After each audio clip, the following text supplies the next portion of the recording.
Welcome, everybody. Thank you very much for joining us. As always, I cannot wait to introduce our guest to you. But before I do, I want to thank a few people that we always thank. We want to thank brassandwinds.com. The Mighty Quinn Brass and Winds are where we go at the Willow School when we're looking for musical instruments. We think they be the optimal source for you as well. Brass and Winds. Welcome to Truer MU. You are now in my musical mind. I hope you enjoy being in there and exploring all the conversations that we have had over the last few years. Bearing that in mind, I'd like to introduce you now to our next guest. This is an old friend of mine I haven't seen in a number of years, and I'm very happy to have him on our show. His name is Kupersmith, and he is an author, speaker, and a coach who wants to make you more awesome by helping you connect, collaborate, and be ready for the future. His program, Improv Advantage, is designed to help teams go the extra mile and separate from the rest. He also wants to meet everyone in the world, and we're going to help him with that today. Coop, welcome to our show. Awesome. Thanks for having me, Adam. My pleasure. Now, this is generally a music show. Most of the people we interview are musicians, and I know you are an amateur musician, but more I was interested in how you work with people, the aspect of improvisation that filters into your work and how important that is to you, and also the fact that successful musicians are very often successful business people. So there's some crossover here that I think will be of value to our audience. No, that's great. Yes, and I don't know, amateur musician or kind of wannabe musician. Maybe one day I'll get there. Well, you know, everybody's in progress, so it's all good. Okay. All right. I'm a practicing musician. Yeah. That's right. That's right. So let me ask you something. What do you mean by awesome? How do you make someone more awesome? What does that mean? Yeah, well, I talk about it in connection with connecting and collaborating. I think, and that's like how the improv stuff comes into it.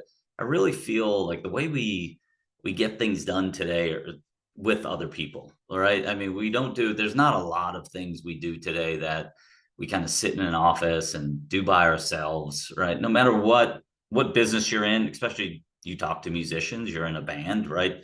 The band is so much better than the individual parts often. And so how do people get better at that, collaborating with others, teamwork, kind of living in the moment and just going with the flow? And they'll be better and they'll be more awesome. They'll feel better. Their personal lives will feel better, how they communicate with other people, how they interact with other people. So I want them to be more awesome so that more people kind of want to be connected and collaborate with them. Interesting. So awesome is the result. And your method not only, well, I shouldn't say your method, but your approach not only brings them to more awesome, but it generates more of the same that will bring them more awesome. Kind of a brief before and after. Well, let's talk a little bit about, before we talk about you, which I want to talk about, briefly talk about what you do.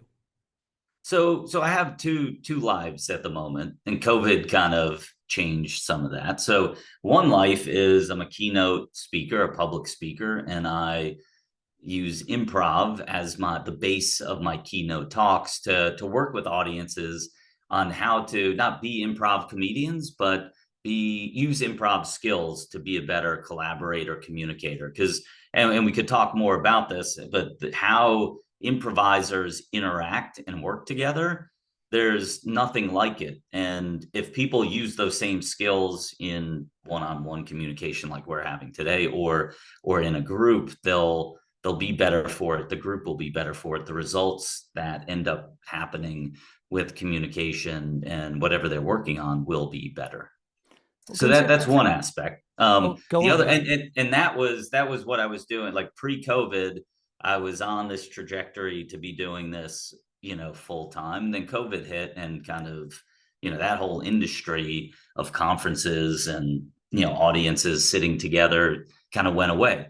A lot of my, colleagues in this space were able to do a lot of stuff over Zoom, like we're having this conversation. But with the improv techniques, I actually get people up and playing improv games, and then we talk about it. And it really, I mean, I've done some stuff online, but it doesn't really kind of the message. It's harder to get the message across, better an in-person option. So I went back into consulting. I'm also in IT, project management, portfolio management, consulting. So I do that. That's my day job. And right now the keynote speaking is my my side gig, I guess you can call it. And eventually, I'll start to make a switch, as I get a few years down the road. Got it. Well, it's a strong claim, and I'm not saying it's a false claim because I am an improvising musician, but it is a strong claim that improvising will help with all of these things, especially since so many people are terrified of improvisation. Right. Yeah, and what's funny, one of the first things I say when I get on stage is like I ask the audience, why do improv skills? Why do you think that can help you? And what ends up coming out, usually someone in the audience will say it. If not, I'll bring it up, is we're improvising right now. Do you have a script in front of you? Maybe you have some questions and some ideas that, how the interview might flow. But I can guarantee you've already switched gears on that script, probably. I'm prepared in the sense that I have a general feel of what our conversation is going to be about. But the words that are coming out of my mouth are not scripted at all. And any conversation you have with anybody is improv. So we're always improvising. You should be comfortable doing it. You do it every day, right? So this is a question of actually not learning a new skill, but knowing exactly what you're doing so you can get better at it. Exactly. Right. Got it. Yeah. Well, I want to talk a little bit about your history and how you got to this point before we get Okay. into this. I know that you got your college degree in accounting Yeah. and you wanted to make to do something with that. So you tried to become a CPA, but you failed the CPA exam. Yes. And then you tried to do stand-up comedy, but you failed at that. Yes. I found that interesting. Now, is there a common element here? Yeah, I fail at a lot of things. Ah, that's the common element. But actually, I half joke about that. But that's how we get better at anything, right? I mean, the more we fail, the more we learn. Like if you look at failure as a learning moment, and for me, the learning moment in both accounting and stand up was okay. That's not my strong suit. I'm not going to be happy in this place. Let me find a different path, right? So to me, it was good to fail fast. I mean, it took me a little while to realize, okay, accounting is not for me. And I think I'm still on record for like the best failure of the CPA exam. Like Okay, it okay. couldn't have gotten any worse, right? So I was like, okay, that was a sign. Like, all right, maybe I shouldn't be. That was the final sign, I guess, for me. Hmm. Yeah, and I think if you're not trying different things and failing and learning, like as long as you learn from a failure, then I think failure is great. If you're constantly failing and just banging your head and not sure how to move forward, then that's a challenge. So yeah, so I failed at accounting and I knew I wanted to do something, or I was, at the time I was not thrilled. I was a little bored with accounting. So I I went to see actually Jimmy J.J. Walker was a comedian, from Good From Good Times, right? Times. Yeah. Yep. Loved the show, loved him. And this was early 90s. Went to see him perform. And we pay, I think at the time, maybe it was like $20 a ticket, maybe 15, I don't know. Um, Felt like a lot of money then. But I at the end I was watching him and I'm like, man, I can do this. Like that's Jimmy JJ Walker, for me, growing up as a kid, one of the funniest guys, and here he is, like it was an okay stand-up routine. I'm like, I can do that. Like I'm gonna do so. In the early 90s in Atlanta, there was a ton, and probably all across the US at that time, just a ton of open mic nights, for comedies. I forgot how many just in Atlanta, how many different comedy, theaters there were. So I was going around with this little shtick, and I was just bad. Like, I mean, it wasn't good. And part of the problem, and I think Adam, you and I have talked about this. Like, I've learned later in life that I have dyslexia, and I learned that through because my daughter was tested, and the therapist was like, "Okay, she struggles with this, this, and this." I'm like, and she has, she's on the spectrum of dyslexia. I'm like, wait a minute, I have three of those five things. So, and then you learn like dyslexia is hereditary, so it made sense. And one of the things for me is my working memory is not great. Like I have a hard time. Like I love music, and you and I have talked about music. Yeah, I'm a big Bruce Springsteen fan. If you asked me right now, and I've seen over 20 Bruce Springsteen shows, I listen to his music all the time. If you said, Coop, sing a Bruce song, I I do not know the lyrics to a song. Now, when you're playing the song, I can sing along, Hmm. but I can't like a cappella just sing a song. I just can't. I can't remember that stuff. So think about stand-up comedian. You have kind of jokes and line. Like I would get up there and I would get really nervous because I would forget lines and like if especially if I messed up a pattern of a joke, it threw me off and I wasn't confident in it. So I failed at that. And then I was like, okay, well, I can't remember the lines. How can I do some comedy where there are no lines? And it was like, Mm. oh, improv, so let me do that. So I auditioned for a few troops in the early 90s, and this one brought me on board. And then a couple of us ended up spawning off and performing for about 6, 7 years in Atlanta.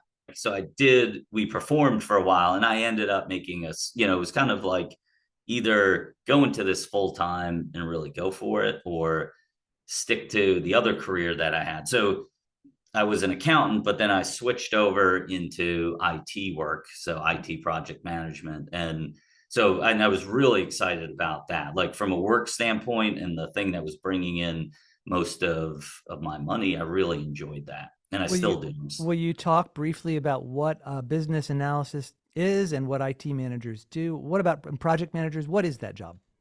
Yeah, so I think, it really it's kind of morphed over the years, but if you think what I liked about project work is there's kind of a start to an end, and every project you get a new beginning. So with accounting, why I was so bored, it was like we had monthly closes, quarterly closes, yearly close. It was the same routine every month, every quarter, every year, and it was just like I couldn't have that. With projects, and especially in IT, everybody now in the world is dealing with technology 24/7, but it's, the amount of manual stuff that's out there is getting smaller and smaller. So what I like about it is you get to try to solve problems for people. People have issues. We're trying to be more efficient, trying to be more accurate, especially in today's world, like more secure with data. So those projects that I help manage in these programs that I help stand up, there's some major business problem that's going on. How are we going to try to solve that? And a lot of times, not always, sometimes it's process changes that you have to make. But a lot of times there is a technology component that gets added into it. So it's And really about helping organizations solve problems, get more efficient. yeah, well, I mean, project management in business is a larger example of what most people have to do in their lives. Everyone's Yeah. got problems and you have to solve them somehow, or you end up dwelling in them. What are some of the challenges of solving big business problems? I think, one of the biggest problems I see is around decision making. Like it's really hard for people. And I'm glad you brought in like this is just life in general. Like we're managing our lives, right? So and we have schedules and we have things we have to get done, and you have to kind of work backwards. Like for you, like you just did the Elton John sing along not too far from my house. Unfortunately, I was away, but um, so you have to plan for that. It's like, okay, the end result is we're going to be at the venue with people, and we're going to be singing, and other people are going to be singing along. I'm not exactly sure what happened, but because That's it what was a sing happened. along, I Yep. assumed people were, They were you know, singing. Yep. It was a good gig. you picked a good artist too, because everybody loves Elton John. So yeah, so you have to plan for that. Like, how are we going to get that? That you could consider that an opportunity or a problem, right? So Hmm. how do we get there? Well, we're going to have to get the equipment there. We're going to have to pick the songs. We're going to have to, you know, we're going to have to advertise, whatever, all the tasks and things to get there. So that's what you do. But for in business, I really feel, and this is personal too, like people struggle committing and making decisions on things because like a lot of the things I deal with, it's $1 million efforts. So even though it's not our personal money, it's still where team members that have to make decisions, and there's big consequences if we make the right or wrong decision, right? So people get nervous about that. So I always try to think about like first identifying who are the decision makers. One of the first problems is you have multiple people think that they're the ones that make all the decisions. Ah, So then you're going to get into conflict, right? Like, so as an example for your sing along, if you were leading it and you're like, okay, I know the songs and the order that I want to go in, and someone else thinks they were the one making the decision and they have a different order in different songs, like the right? drummer, perhaps the Yeah, drummer. right. Yeah, Which then that it's isn't like, what now that isn't what happened. My drummer's awesome, but it could. He could be like, but I thought I had a say. No, no, you don't. That no, kind of you thing. don't. Right. So setting up front, like, hey, here's the pattern, right? Here's what I am making. The band leader. Right. I'm making the decision on the set list. Or I could open myself up to his suggestions Oh yeah, alternately, saying, 100%. Right. that's interesting. I'd like to hear what you think of the set. Yep. But Yeah. I am And the final decision maker, ultimately. bingo. Right. It's not that you don't collaborate, right? You can Right. ask the whole band, like, hey, what do you guys think? Is it, but everybody might have different opinions. And at the end, you're saying, okay, I'm the final decision maker where we have disagreement on the order of these five songs. Right.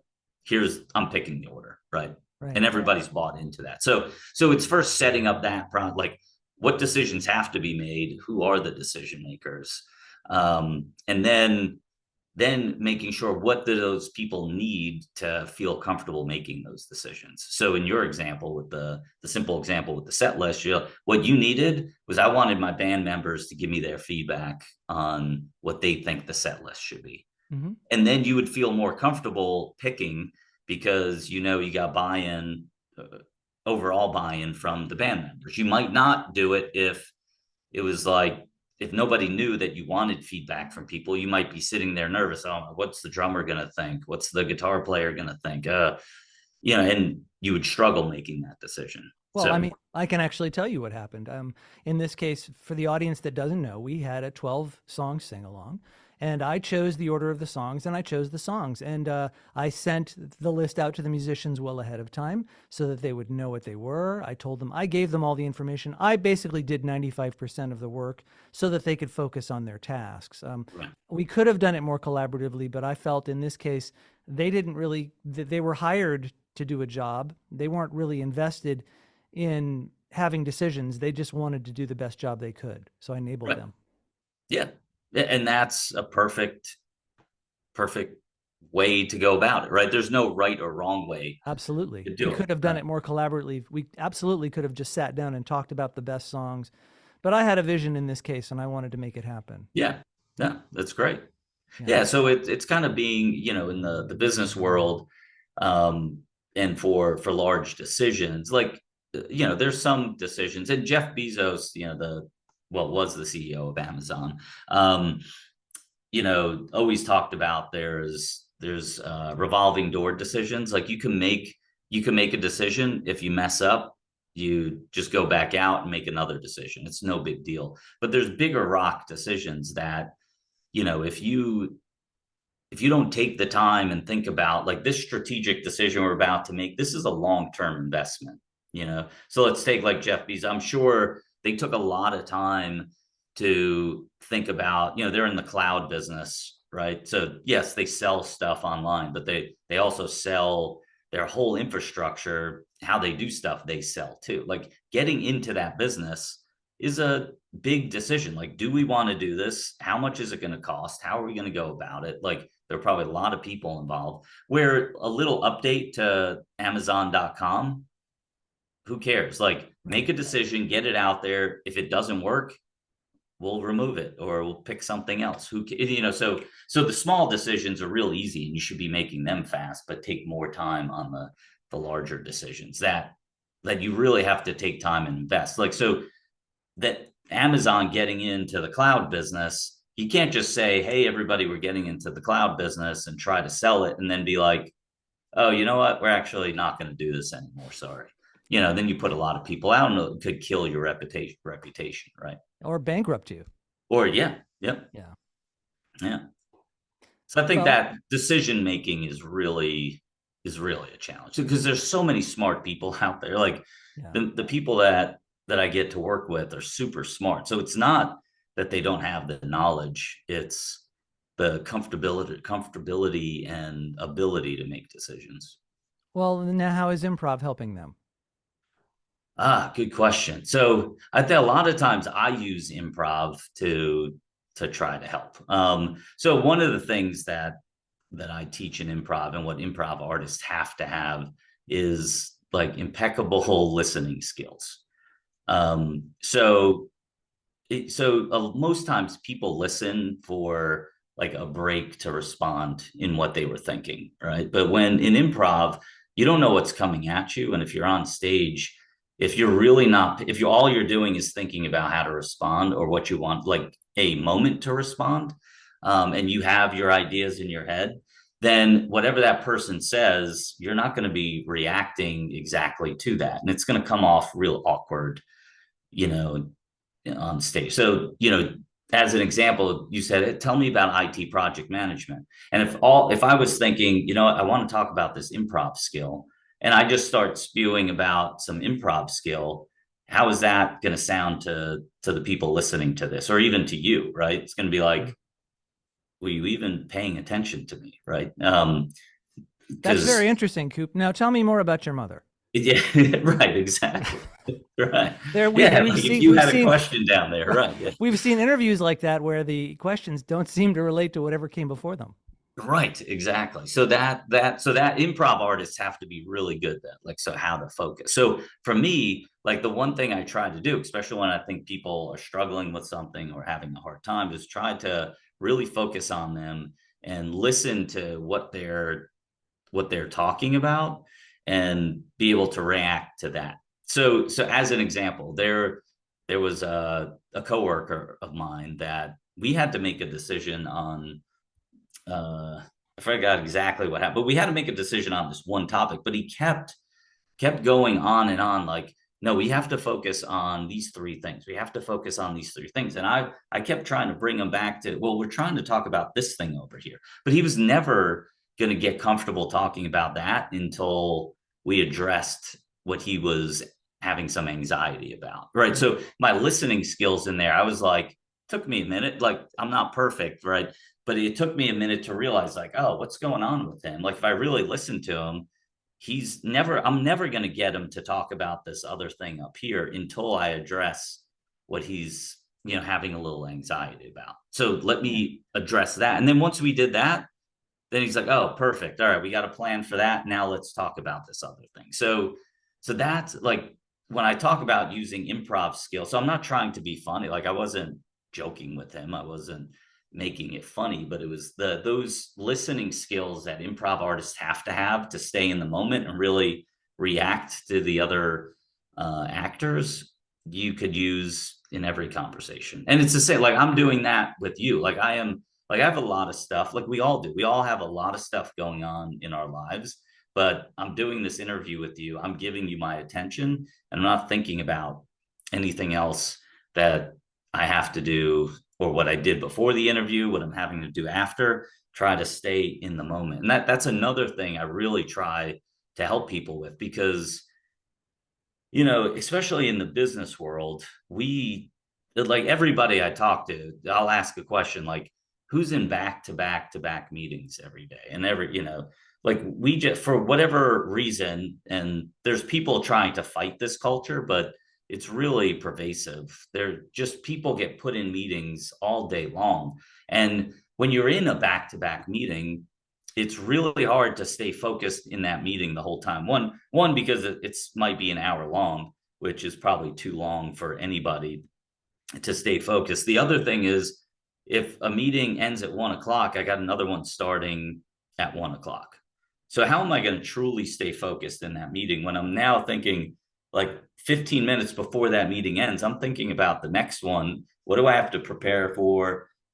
What do I have to do in that meeting? One, you're never going to be on time, right? You're either leaving a meeting early or getting to one late.